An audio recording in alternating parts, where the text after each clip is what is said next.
தங்கம் வலைதள செய்தி சேனலின் செய்தியாளர் ஈஸ்வரன். இந்திய தேசிய காங்கிரஸ் கட்சியின் செயல் வீரர்கள் கூட்டம் வருகின்ற 30/8/2024 அன்று மாலை 5 மணிக்கு விஷாரம் அப்துல் ஹக்கீம் கல்லூரி எதிரிலுள்ள சிஎஸ்பி மகாலில் நடைபெற உள்ளது. இதில் மாநில தலைவர் கு. செல்வ பெருந்தகை, சோளிங்கர் சட்டமன்ற உறுப்பினர் திரு.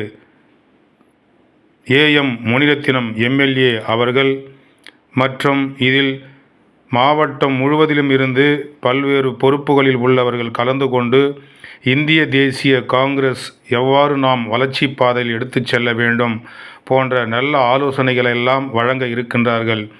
இதில் மாவட்டம் முழுவதும் உள்ள இந்திய தேசிய காங்கிரஸ் கட்சியைச் சார்ந்த பொறுப்பாளர்கள், தொண்டர்கள் தவறாமல் கலந்து கொண்டு மேலான கருத்துக்களை வழங்க உங்களை அன்போடு அழைத்து மகிழும் மாவட்ட தலைவர் திரு. பஞ்சாட்சரம் அவர்கள், காவேரிப்பாக்கம் முன்னாள் துணை தலைவர் மற்றும் சோளிங்கர் கிழக்கு வட்டார தலைவர் திரு. எஸ். உதயகுமார் ஆகியோர் அன்புடன் அனைவரும் சிறப்பாக அழைத்து மகிழ்கின்றார்கள். இதில் இந்திய தேசிய காங்கிரஸ் கட்சியினுடைய அனைத்து நிலை பொறுப்பாளர்களும் கலந்து கொள்ள அன்புடன் அழைக்கின்றனர். செய்திக்காக ஈஸ்வரன்.